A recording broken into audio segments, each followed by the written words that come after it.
ეს რეჟიმი კიდევ ერთხელ ქართული რუსული ოცნება რეალურად ომში რუსეთს უბავს ხელს და ეხმარება.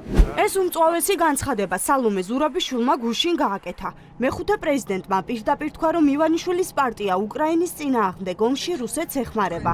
მისი თქმით, ამის ერთ-ერთი მტკიცებულება ყულევის ქარხნის სანქციების 21-ე პაკეტში შეყვანაა. რადგანაც არსებობს ეჭვი, რომ საქართველოში რუსული სანქცირებული ნავთობის გარეცხვა და გატანა ხდებოდა.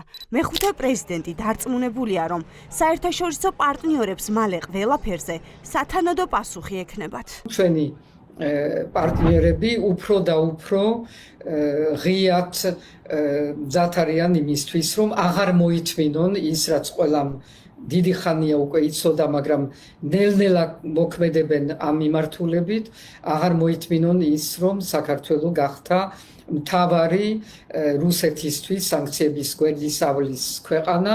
ბოლო დროს ქართული ოცნება სულ უფრო ხშირად სვამს კითხვას, როგორი ევროპა უნდათ. ზურაბიშვილი აცხადებს, რომ ევროსკეპტიციზმის გაღუების მცდელობა ქართულ ოცნებას გამუდმებით იმიტომ აქვს, რომ ასე უნდა კრემლს. ზურაბიშვილის თქმით, პარტიის დღის წესრიგი კრემლში იქმნება და იგეგმება.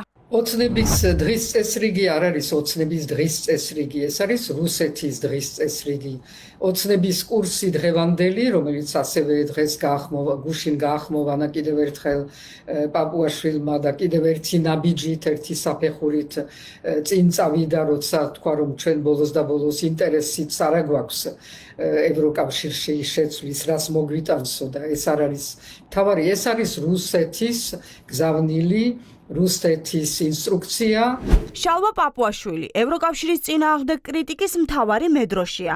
წერს პოსტებს, მართავს ბრიფინგებს, აგზავნის წერილებს. ყველა ამ ძალისხმევის მთავარი მიზეზი და მიზანი ევროკავშირის კრიტიკაა და ქვეყნის ევროინტეგრაციის ვექტორის კითხვის ნიშნის ქვეშ დაყენება. ზურაბიშვილის აზრით, სწორედ ეს არის რუსული დღის წესრიგით მოქმედება. ბოდიშით მართლა ქალბატონზე საუბრობ, მაგრამ იგივე ტიპის ბოდვა, როგორც ერთი ადამიანი რო 17ჯერ აძლევდა ერთი და იგივე უბანზე ხმას მისი მტკიცებით 2024 წლის არჩევნებს. ეს იყო ჩვენი შეცდომა, ვინაიდან ჩვენ ვერ წარმოვიდგენდით, რომ ქალბატონი ზურაბიშვილი დააყენებდა უცხო ქვეყნის ინტერესებს საქართველოზე წინ, მაგრამ სამწუხაროდ ეს ყველაფერი ასე აღმოჩნდა და საქართველოს ინტერესებს რომელიმე ქვეყნის უკან კი არ აყენებს, საერთოდ არ აინტერესებს. ხელისუფლების ოპონენტები აცხადებენ, რომ 14 წლის განმავლობაში ივანიშვილის პარტიამ არაერთხელ გამოავლინა რუსეთის ინტერესებით მოქმედება საქართველოში.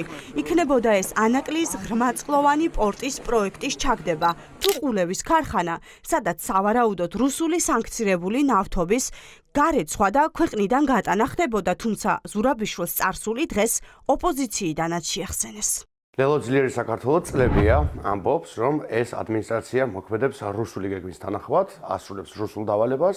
ამ ადმინისტრაციის ნება პოლიტიკური რიტორიკა და პრაქტიკა არის სრულ თანხვედრაში რუსეთის განცხადებულ საგარეო პოლიტიკურ და ეროვნულ უსაფრთხოების მიზნებთან და ამის გამოხატულება, რა თქმა უნდა, წლების განმავლობაში იყო ანაკლის ღვაწლოვანი პორტის ჩაძირვა, საქართველოს რუსიფიკაცია, საქართველოს მიბმა პოლიტიკური და ეკონომიკური კუთხით რუსეთზე იმ კანონების მიღება, რომელმაც საქართველო დააშორა სრულიად ცივილიზებულ მსოფლიოს და რა თქმა უნდა, ახლა უკვე ღიად და ფორმალურად რუსული ტიპის დიქტატურის ჩაცემენტების მცდელობები. ქართული ოცნება ღიად, ხილულად ეხმარება რუსეთს სანქციების თავის არიდებაში და ეს რესურსი დიდი ალბათობით გამოიყენება, ფინანსური რესურსი გამოიყენება იმ ომის აწარმოებლად, რომელსაც რუსეთი აწარმოებს უკრაინაში და ყოველდღიურად ათასობით ადამიანი სიცოცხლე ეწირება ამ ომს. ისტორია ზოგჯერ ძალიან კომიკურია და დაცინის ხოლმე სუბიექტებს, რომლებიც ქართული ოცნების ლეგიტიმაციით მოვიდნენ, მათი ხელშეწყობით, მათი დაფინანსებით.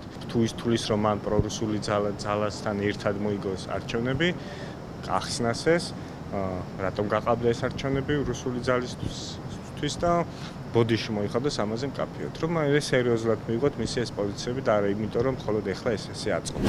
სალომე ზურაბიშვილი აცხადებს, რომ ქართული ოცნების დასასრული მოახლოებულია და უკვე დრო დადგა საერთაშორისო პარტნიორებს ივანიშვილის პარტიის ქმედებებზე სათანადო და უკვე დროული რეაგირება ჰქონდეს.